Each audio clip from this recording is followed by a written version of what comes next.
Ward. I want to welcome all of you to Edgewater in the 48th Ward for the groundbreaking of the Red Purple Modernization Program. Work that will have a lasting impact in our city and our community, work that's been in the works for 15 years. Joined today by Alderman James Kappelman from the 46th Ward, Dan Walsh from Walsh Construction, Dorval Carter, the head of the CTA. We're joined by labor leaders Bob Reiter, the head of the Chicago Federation of Labor, and Deborah Lang, the head of the ATU. Also want to welcome Congressman Mike Quigley, who is on the Appropriations Committee and working hard to make sure that more infrastructure programs like this happen around the country. And we'll be joined shortly by Senator Richard Durbin.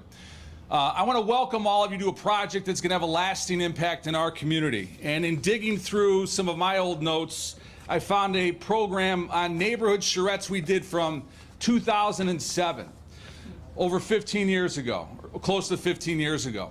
This has been a project that has been worked on at many stages for many, many years, and will have lasting impacts far beyond our time here or my time here. We're joined here by Senator Durbin. Senator, I want to recognize the senator briefly before I introduce Mayor Lightfoot. There was a time in Washington when a lot of the money going to transportation was going to new lines that were being built around the country. And Senator Durbin, who does so much for Illinois and our country, said, we need money for the old lines, lines like the Red Line in Chicago. And he worked with his colleagues from around the country to get money to make sure that lines like this that were crumbling had money to be rebuilt. And we would not be here today without his leadership. I want to say thank you, Senator Durbin, for all you do.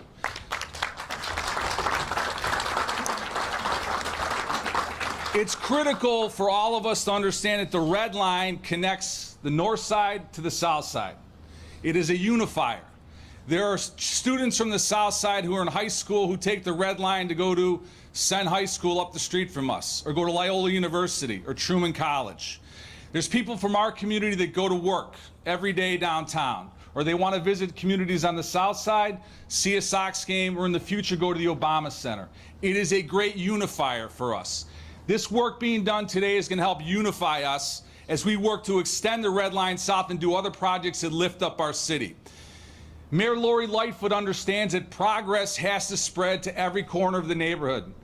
Not just Edgewater, not just Uptown, but every neighborhood in the city of Chicago. This project and future projects in Capitol put construction to work, put people to work, lift up neighborhoods. That's what she's been about as mayor, and that's what she's going to continue to do. It gives me great privilege to introduce our mayor, Mayor Lori Lightfoot.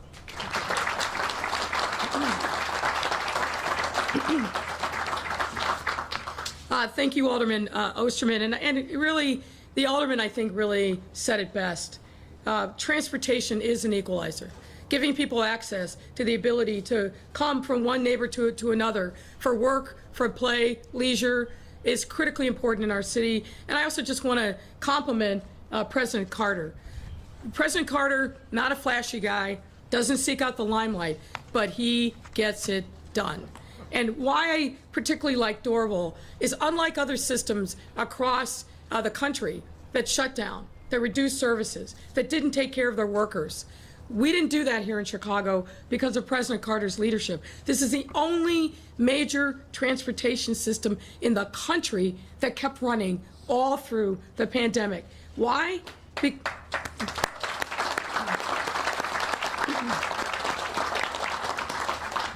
Because we knew workers needed to work. We knew people in neighborhoods had to get to their jobs and other essential pieces of their life. And public transportation is the glue that holds us all together. So President Carter, on behalf of a grateful city and workers all over the city, thank you so much for your leadership in the CTA. I also want to thank our great Senator Durbin. Again, Alderman Osterman said it right. Senator Durbin listens. He comes into communities, he understands problems, and then he does something about it. That is what leadership truly is. And I'm grateful for the partnership of our great senior senator, not only for what he does for the city of Chicago and the state of Illinois, but his leadership on the national level. If you watch him, if you see his words and the way he talks about the issues of the day, every single time, I'm proud that he is our senator. So thank you, Senator Durbin. And I also want to give a shout out to my friend Mike Quigley. Again, a guy who makes sure that he listens, that he has a heart for what's going on in community, and then takes it to Washington and gets it done. He is doing so many great things for the city of Chicago, so many things to keep us safe nationally because of the various roles that he holds in Congress. So Mike, thank you also very much. And Alderman Kappelman is also here, our friend and our conscience in the City Council. Jim, thank you as well for everything that you're doing and making sure that your community's needs are met and keeping us accountable to your communities. I also want to give a shout out to Walsh Group President Dan Walsh Jr. The Walsh people are here, which we appreciate. Federal Transportation Administration Regional Administrator Kelly Brookins. But I also want to say to the men and women of organized labor, the trades, the engineers, this is also a day of celebration for you. This city is poised to recover from this pandemic in a powerful, powerful way. But through it all, you've been hard at work. You've not stopped. You've made sacrifices. You put your lives literally at risk, because that's what organized labor does. In a town that has a proud, long history with organized labor, we're grateful for everything that you've done. Thank you, Bob, for your leadership. Thank you, Deborah. But this is a day to celebrate the men and women of this city who work their tails off to keep us safe and to make sure that our economy keeps humming. So thank you all.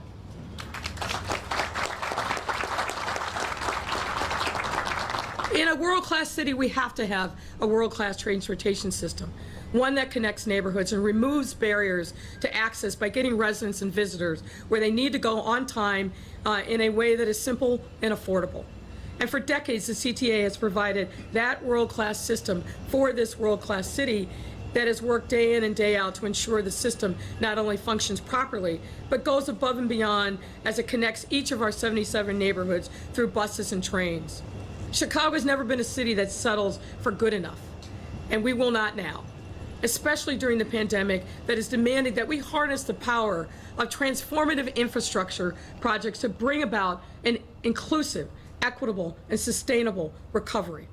Our residents deserve and our businesses depend upon affordable, safe, and reliable TTA. That's why over the years, the CTA has launched several initiatives that seek to greatly enhance and improve our renowned transit system, giving the highest quality experience for riders. And one of these initiatives is what we're here to talk about today, the Red Purple Line Modernization, or RPM project. This multi-phase project is transformational in that it will allow the CTA to provide more convenient and reliable service to riders by rebuilding the tracks and stations between Belmont and Linden. In 2019, the CTA began phase 1, and we were all together for that groundbreaking. The reconstruction of adjacent track structure to ensure a smoother ride, and a new modern rail bypass north of Belmont Station where red, brown, and purple line trains connect, which will improve service and add capacity, and above all, relieve chronic overcrowding and delays. And a new rail system, Signal, from Howard to Belmont that will improve service reliability. Today we're breaking ground on the Lawrence to Bryn Mawr modernization project, a key component of RPM Phase 1. Which will rebuild the 100-year-old Lawrence, Argyle, Berwyn, and Bryn Mawr red line stations and track structures on our transit line, busiest line. These new stations, which will open by the end of 2024, will be the best of the best, featuring modern, larger, and fully accessible stations. And let's give a shout out for making sure that these stations are accessible to everyone.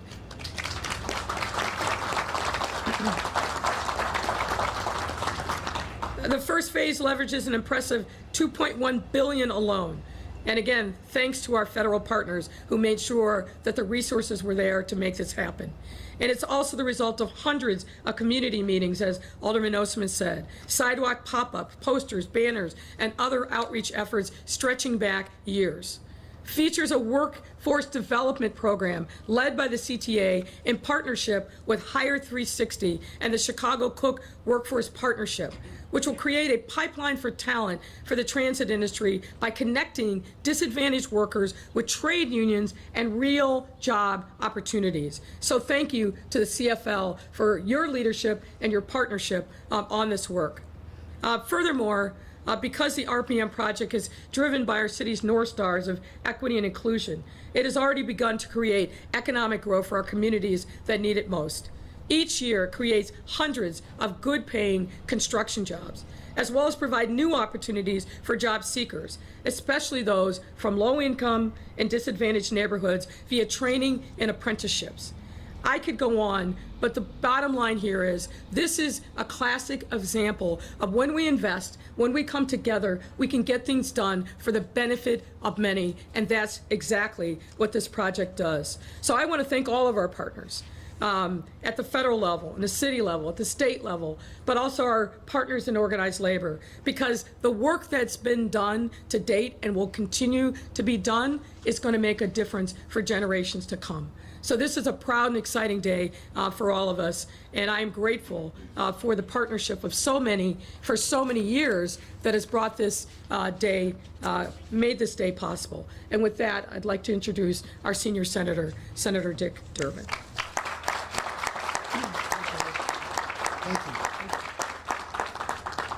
Thank you, Mayor. It's an honor to be here. I have to tell you, everybody already knows that unlike Dorval Carter, I'm a flashy guy. And I'm hoping one day to work up the courage to wear shoes just like Congressman Quigley, but not today. Class, definitely. What an honor it is to be here. Let me tell you a story. Back when I was elected to Congress, there was a debate underway, and the debate was pretty basic. Of all the federal money you're going to send out from Washington back to the states across the nation, how much of it is going to go to mass transit? Sounds pretty simple, right? Well, it was a battle. And one of our warriors in that battle was a fellow named Dan Rostenkowski. You probably remember the name. Rostenkowski said 40%, and that's what it was. 40% of the money for transportation went back to the states, 40% went to transit. And then there's another problem that the mayor has alluded to. We ran into difficulty. Once we get the 40%, what can we spend it on? Well, they said, you can spend it on any new system you want to build across America, but you can't spend it on the existing systems. What? You know, we have transit systems that have been around for decades. They serve the public. They need to be upgraded and modernized, and we can't spend any of this federal money on that. But if somebody dreams up a new system or an extension of existing system, that's wrong. So in 2012, we passed an obscure law called the Core Capacity Bill that said you can spend it on existing systems. I wasn't alone in that effort. Mike Quigley and all the other members of the delegation were solidly behind it, and so was the state of New York and Boston and other communities who are in similar circumstances with Chicago. They had great systems, but they needed to upgrade them, make them safer, access for the disabled people, and so forth. And we got it done. And do you know what the first project in the United States of America was under the core capacity system? This one, right here, RPM. I will tell you, we got $956 million. I wanted $1 billion, but I only got $956 million for this, and we're still fighting for more. And that's what's behind this. You say, Durbin, you fly off to Washington, what do you do? Well, this is an example of a good day in Washington for the city of Chicago and the state of Illinois. Dan Walsh, I'm glad you're involved in this. The Walsh family's been terrific. So many projects we've worked on together. Special thanks to the women and men in hard hats and all those of you who've been working on this project. You're the best, and you build the best, and we're damn proud to be part of it. Bob Ryder, thanks for organizing these folks through CFL. We've got more to do. The next phase, which we're announcing today, as I understand, let me see if I remember this correctly, 4 stations, 6 miles. We think some 1,400 employees are going to be engaged in this, good paying jobs as they should be, and then we have more to follow on that. There's work to be done out there. And the United States is picking itself up off the mat after this COVID-19 and getting back to business. You worked all the way through it. As the mayor reminded us, it was October of 2019 when we first gathered. It was a cold day, rainy too. But you worked right through that COVID-19 pandemic and did reach the point that we are today. There's more to follow. When you invest in America and invest in the American people, you never lose. The United States of America is in a position to win, and the city of Chicago is part of that winning team. I'm glad to be part of it too. Thanks. Ladies and gentlemen, Mike Quigley. Thank you, Senator. I started wearing these shoes on January 7th.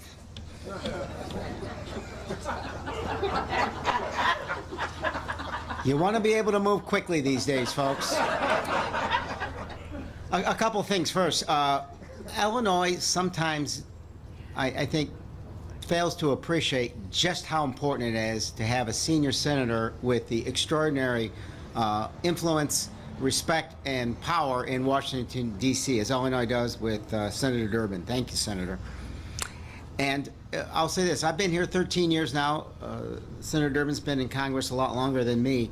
I'll tell you, Mayor Lightfoot is a pleasure to work with. It is complicated enough to do this, all that's involved, but she's really done a great job, not just reaching out, but effectively communicating with the Illinois delegation. And it is a little like herding cats, but in this case, all the cats think they're the smartest cat.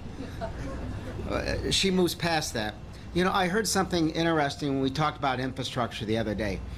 They said, well, you know, the infrastructure bill that you're pushing is not traditional infrastructure. Well, first of all, yes, it is. We're standing in front of traditional infrastructure. It's been around here a long time. And that has to be a big core of this, right? Our planes, our trains, our roads and bridges. And that's what we're going to do. And we're going to do it on an unprecedented scale because we have to. Because our closest competitors in the world are outspinning us on infrastructure. 3-to-1, 4-to-1, 5-to-1, India, Europe, and China. It makes us less economically competitive to come through this. And as the mayor said to me when I met her, she wants to come out of COVID roaring. And a big part of that has to be rebuilding our infrastructure. But the other part of what I heard was this isn't, you know, our parents' infrastructure. FDR didn't rebuild the old infrastructure. He had a vision to rebuild for the future, not the past, right? He electrified rural America. Eisenhower didn't rebuild just the old infrastructure. He envisioned an interstate highway system that has changed this country, right? Made it the economic power that it is. So the same thing, I believe, is true with the Democrats and President Biden. It is not just building the traditional infrastructure. And for those who say, oh, that's all we should focus on, they're missing the point. One of the things the pandemic taught us was the economic disparities that exist in this country, right? You saw that with the digital divide. You saw the problems with the grid system, not just in Texas, but elsewhere. That's just the beginnings of the type of infrastructure rebuild, moving forward, looking forward, and transformative as well. So let's not have any small plans here, folks. Let's not just look at the past. Let's build from what's going on behind us right now and move together on all the things that unite us and bring this country together. And if we can't do this on a bipartisan basis, we got a problem. And if we can't, we're going to move forward together. We're going to move forward alone if we have to, just because the role and the functions that we do are so important. So next I'd like to bring on the president of the CTA, who has a Herculean task, again, kept the trains and buses going in difficult times. He's got his work cut out for us, but we're behind him, President Dorval Carter.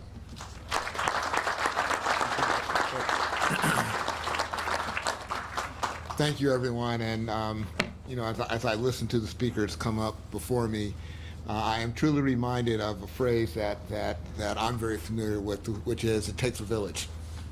And in my industry, in my world, that village consists of all the elected officials who are here today, and even a few who aren't, but who I know still support us. And so, Senator Durbin, your story was music to my ears. I remember it very well. I think I've lived every one of those days along with you as we tried to get this program put into place that allowed us to build this project. I also remember the fact that there was a junior senator from Illinois who's very much a part of this. He eventually went on to do a few other things, I believe. I don't know whatever happened to him. Someone named, Barack Obama or something, but he went off to do something else. In any event, their leadership was one of the reasons why this project is here today, along with the leadership of the House delegation that included many members of Congress, including Congressman Quigley, as well as Congressman Schakowsky, who wasn't able to join us today, but is an integral part of the success of this project and our ability to fund it going forward.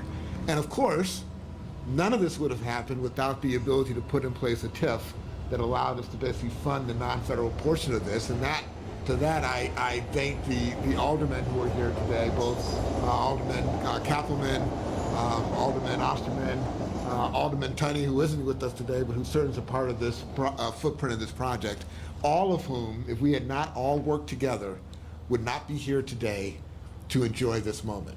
And so it truly was a village of people dedicated to supporting a project like this, and then giving me the responsibility of making it happen, which I've tried to pursue to the best of my ability, but also with the understanding of the vision that you heard the mayor lay out about what these projects are supposed to be about, because they're more than just moving people from point A to point B. They're about our communities.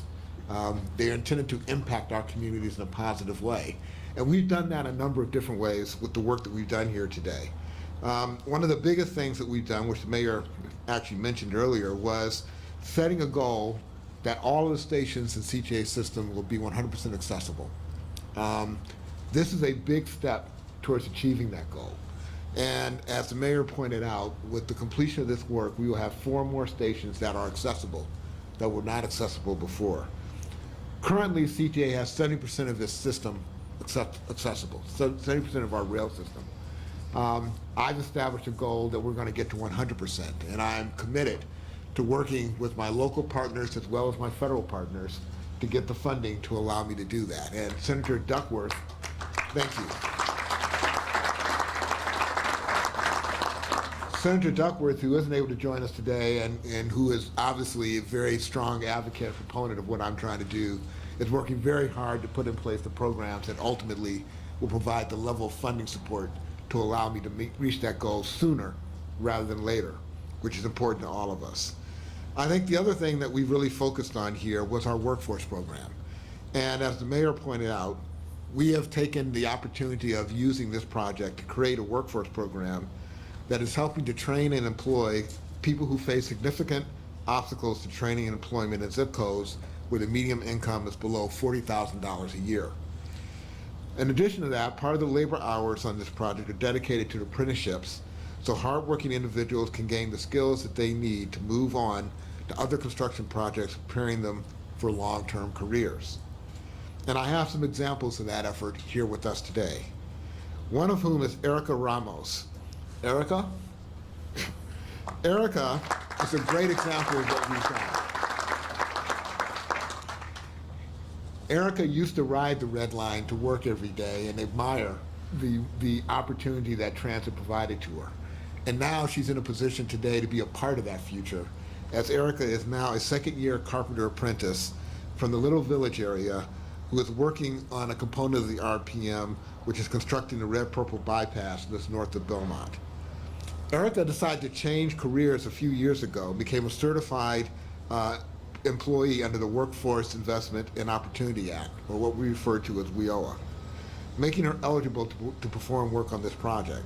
She's done a great job, and she's learning the skills that will carry her forward to future projects and begin the process of developing a career for herself and her family. Also joining us today is Will Moody. Will?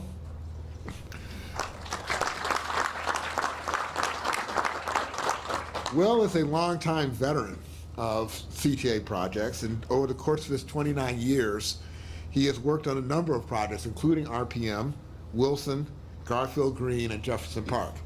I'm working hard to convince Will to continue working on some projects in the future, but we'll see how that goes. Will became interested about drafting and sheet metal work in high school, and during college began working construction.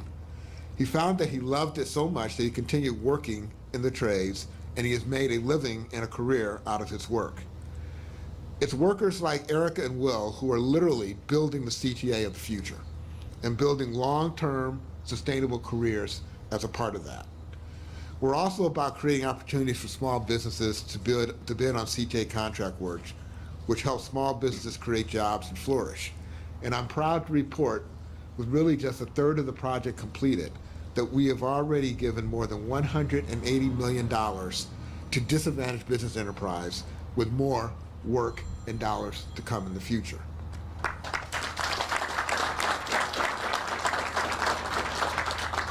So today marks a historic day for our city and for our people. And more importantly, it continues the vision that the mayor has so diligently established for all of us about inclusivity and opportunity for all. And so I'm proud to be a part of this project. I'm proud to continue to move this project forward. And I'm proud of this city for everything that it is standing for and everything that it is doing to make this a better place for all the residents who live here. And with that, I will now turn it over to the contractor who is actually building this project for me, Dan Walsh. Dan?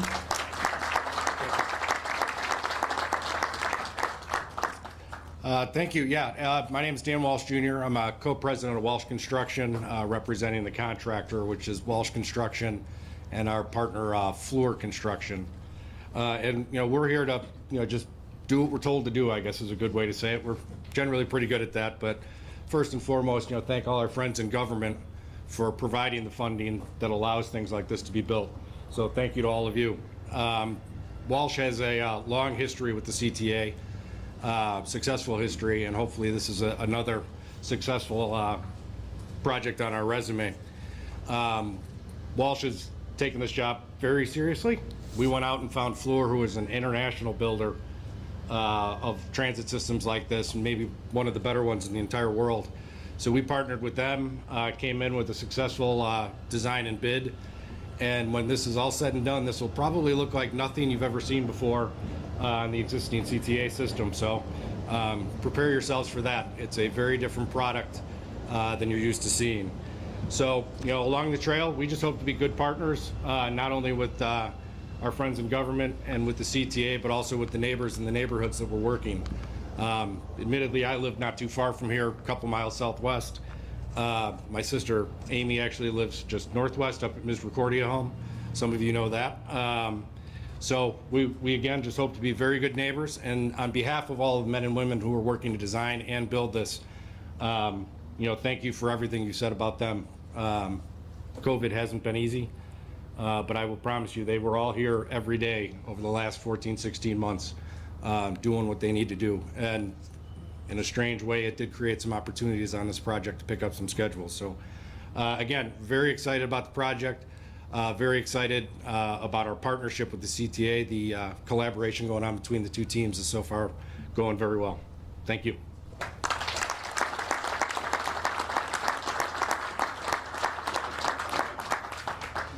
Good morning. I'm Alderman James Kappelman, the 46th Ward, and just so delighted to be here. I'm one of those people who is not from Chicago. I'm from Houston, Texas. I came here as a Franciscan friar. And when I left the order, let's just say that my beliefs about women's rights had some conflicts. But when I left the order, I was given $200, and they wished me well. So I had to couch surf for 6 months, and I had to quickly find a job. I found a job as a teacher in a Catholic school. I'm here to tell you, Catholic school teachers do not get paid well. It was either bicycle over there, because it was in Albany Park, and I lived about 10 miles away, or take the CTA. And that's really what brought me here to Chicago is the CTA. I knew that I could find a job with $200 to my name. I knew I could not afford a car. And you know what? I didn't want a car anyway. And I could do it and live in Chicago. And it is so great to be here in such an incredible city, one of the most diverse cities in this country. I, as alderman, pushed really hard to get the Wilson L redone.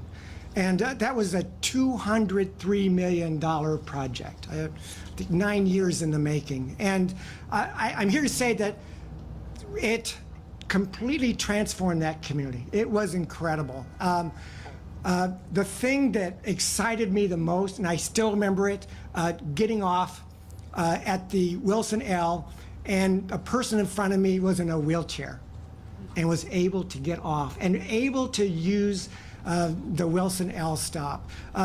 That was so transformative for that man.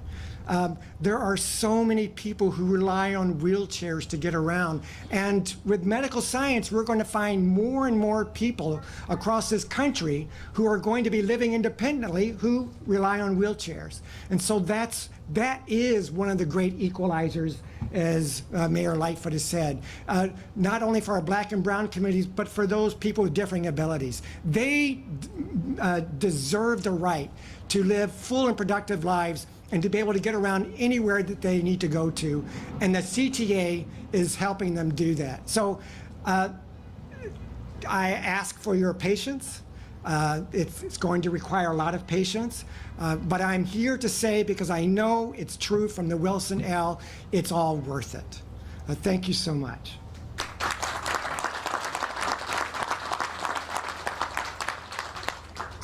And we are happy to take any questions you have. We're gonna do the shovels first, Oh. and then come back. Fine. You guys wanna move around to the back? Everyone grab a shovel?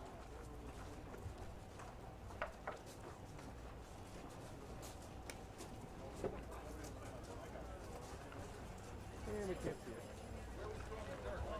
so everyone throw it forward, but Heidi, our photographer, is gonna give the countdown. Hey guys, we can't see.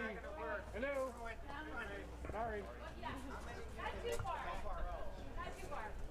All right, so here we go. 1, 2, 3. Wait, let's do it one more time.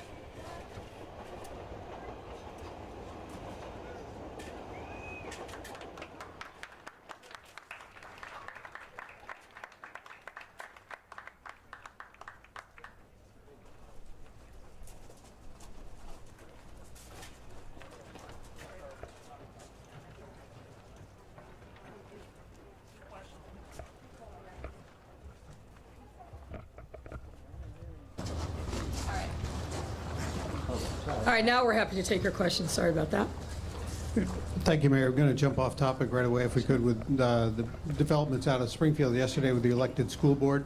It seems like your concerns about the school board were soundly rejected by lawmakers. House is expected to pass. What went wrong with your messaging, and what are your concerns about what this school board might mean in Chicago? Well, obviously, I'm aware of what happened in the Senate yesterday, but it's one step on, I think, a longer journey. So there's more work that we will do. We will continue our engagement, both directly, but also with a range of different community partners that have weighed in. When we're talking about the most consequential change in governance for the Chicago public schools, it can't be about the politics.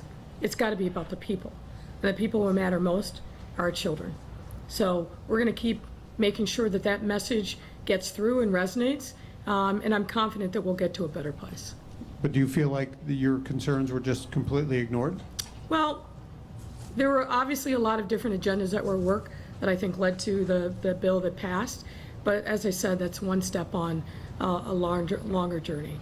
If I can ask you about the, there's a story in the Trib this morning, emails they obtained that suggested that during the rioting a year ago after George Floyd, that the downtown was protected at the expense of the neighborhoods. Yeah, I mean, we've been answering that question since a year ago. Let me also just say again, the media is obsessed with these emails, but I think the thing that we ought to concern ourselves with is that an enemy force hacked and stole emails. And I'm disturbed by the fact that the reporting doesn't feature that part of it. We should not be comforted by the fact that somebody broke into an email system, stole a bunch of emails that they were unauthorized to obtain, and then tried to hold lots of folks hostage and for ransom to try to get money out of their felony conduct. So I hope that the reporting actually reflects that reality. There was a narrative, certainly, that we protected the downtown at the expense of the neighborhood. I said it then, I'll say it again, that's absolutely 1,000% false.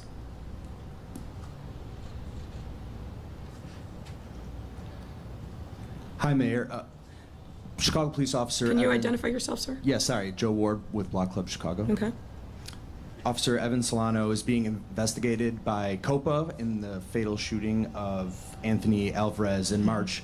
New video shows him getting into a conflict in the middle of the street where he pulled his gun in a road rage incident. That was 2 weeks ago. What's your reaction to that video, and do you think that impacts your efforts to reform the police department? No, I mean, there's a police department of almost 13,000 officers, and they're going to be, every single day, their officers are out there doing their job the right way and doing really heroic work to protect our residents all over the city. I don't know all the details about that incident, and nor does anybody else. That's why we have an independent investigation. We need to let that play itself out. Hi, Alex Nitkin with the Daily Line. I actually have a question for Dorval Carter, if that's okay. You mentioned the transit TIF, a bill passed in Springfield a couple days ago that, as I understand it, sort of expands funding for the transit TIF. Can you talk about what that means for the Red Line expansion, talk about sort of what's next for the Red Line extension, and if the senator and congressman could maybe chime in on the prospects of securing enough federal funding to make the Red Line extension happen according to its current schedule? Sure. The legislation that passed down in Springfield was really a technical amendment to the transit TIF legislation that was passed that formed the basis for constructing the RPM project. We need to make some changes to allow it to be a little bit easier to put the TIF in place for the Red Line extension project and to extend it to cover the rail yard that's a part of the project that went beyond 130th Street. So it wasn't an expansion of funding in any way. It was really just making some procedural adjustments to the process by which you put a TIF into place. I've been pretty clear from the first day that I became president of CTA that the Red Line extension was a priority project for me, one that I was committed to and one that I was committed to get the funding for. I've been working very closely with my federal partners here, along with state and local leaders, to pursue that. The legislation that you just mentioned was just one aspect of that effort. I am very optimistic about our ability to get the funding that we need to make that project become a reality, and we are already committed to spending the money that we need to move it through the process so that it can be eligible for the funding grant that will allow us to construct this project in the near future.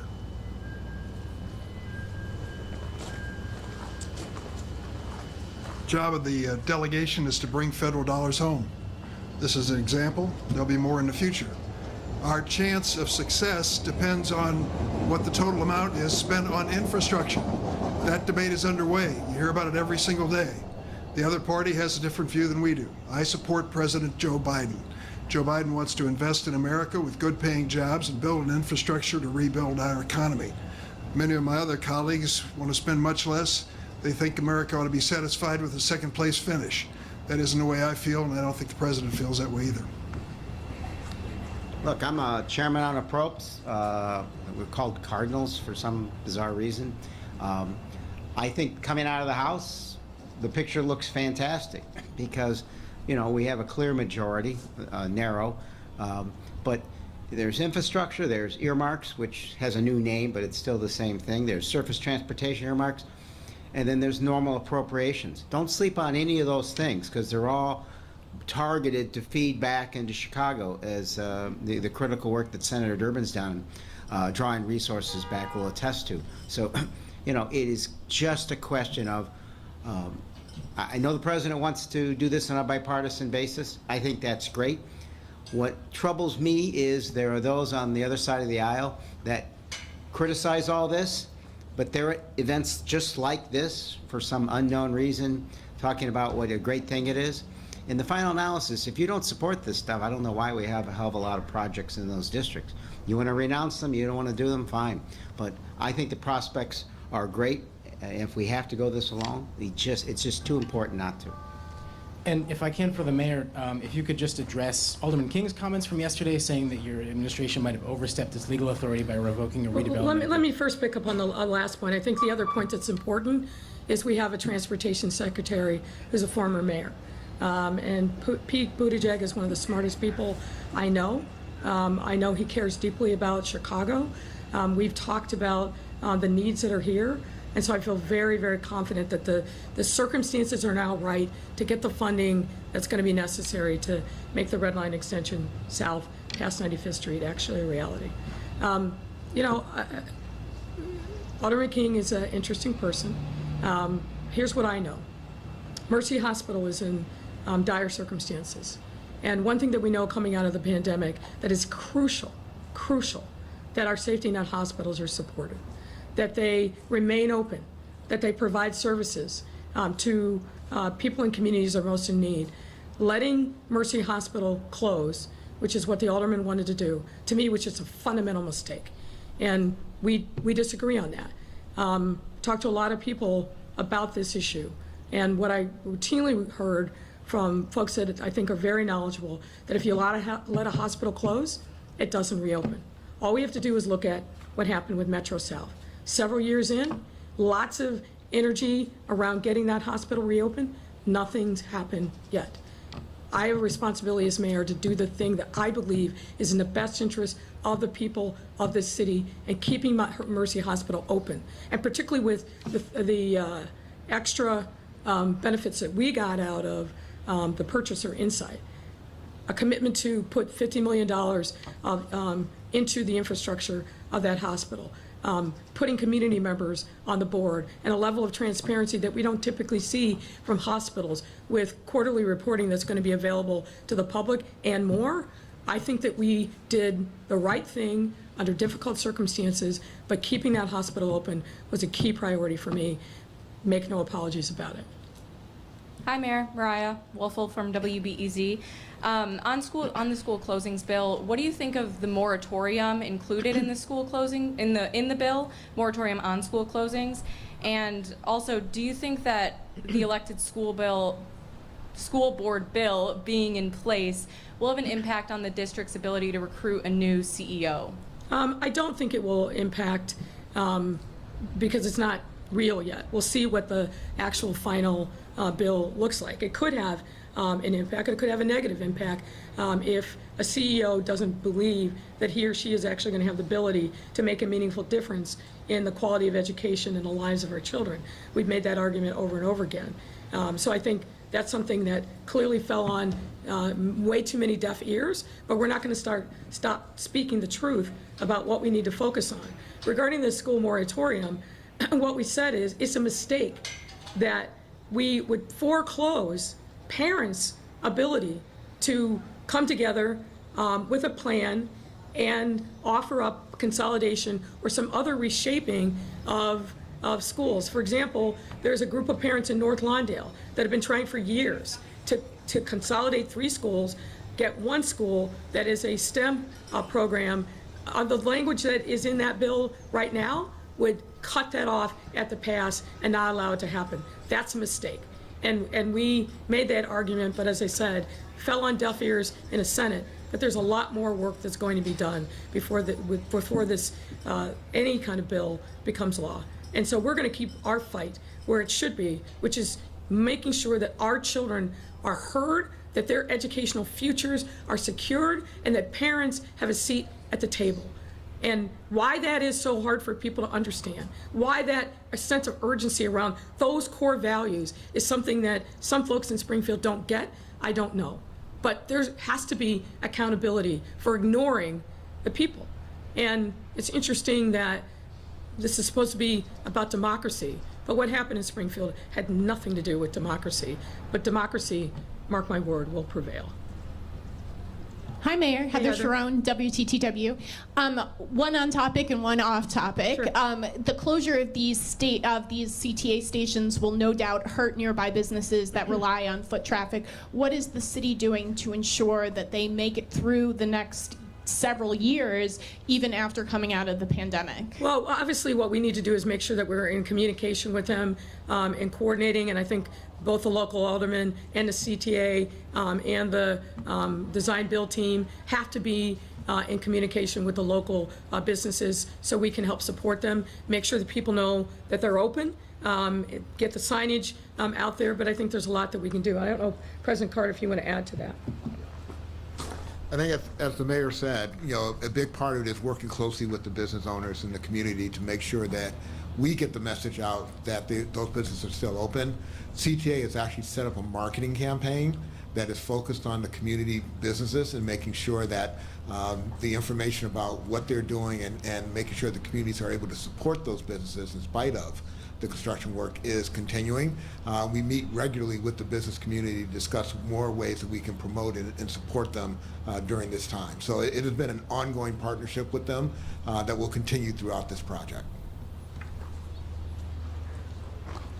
Yes, ma'am. In Springfield, you backed a change that would have passed redistricting maps for the city council with 26 votes as opposed to No. 41 votes. That's not accurate. Remember, I won citywide. What happens with the maps, obviously something that I care about, but what happened in Springfield over the last couple of days was a city council driven process. I was not involved in that. Mayor, thank you. Could Sure. we get a clarification on your compromise for DuSable? Can you clarify who's paying for all of that you have Yeah. provided to us? Do you need city council approval? And Alderman Mawr says it will not change his mind about renaming Lakeshore Drive. Yeah, look, we have been working with Alderman Mawr and will continue to, if he's open to the conversation, for quite some time around this issue. And yes, ultimately, parts of it will need city council approval, but not all of it. And just to level set, what we're talking about is DuSable Park that's out in the harbor on the east side, and then through the Riverwalk. And what we intend to do with the plan that we put forward is a couple of things. One is to have statues and artwork designed by local artists to really commemorate DuSable. I think what we all can agree on, it's way past time for us to truly, permanently recognize the person who's responsible for the founding of the city, and that's obviously DuSable and his wife, Kitty Hawa. So having something permanent is really, to me, important. But the difference between what we're proposing and just renaming a street is we intend to activate those areas of the river walk with year-round programming to educate both tourists but also our residents about who DuSable was, what his and his wife, what their role is in the history of the city of Chicago. As somebody who is a passionate student of history, one of the things that most concern me is there's so many important chapters in the history of the city of Chicago that young and old alike don't know anything about. So this gives us, I think, a real opportunity to have not only a lasting, permanent set of memorials, because it's 3 statues at Michigan, where the original trading post is, and then 2 other places going to the confluence where the rivers meet, but also programming to educate and activate and bring people to the Riverwalk around the concept of getting to know who DuSable and Kitty Hawa was. So that's the difference. Part of the money will come from the Park District, part of the money will come from city corporate dollars. And could you also just, on this last one, I just want to make sure I understood. When you said what happened in Springfield was not democracy, are you referring to the elected school board? Are you referring to, I just want to make sure I understand. I mean, given the conversations I've had over the last couple of days, you probably might be able to apply it. But what I'm saying is this: the people who are going to be most impacted by the change in governance are our students and our parents. And what I've heard since over the last week and since the actions taken by the Senate yesterday is that parents and students don't feel like they were heard. They don't feel like they were listened to. And that is never a good thing. We've come through some very challenging times over the course of this last year as our school system was compelled to close, as school systems were all around the state and really the country, if we're honest. And what grew out of that is parents feeling like they didn't have a seat at the table. We can't talk about a historic change in governance that doesn't give parents an opportunity to sit at the table. For example, there are no controls around how much money gets spent in these school board races. We know from the example of California, Los Angeles, one race was $1 million race.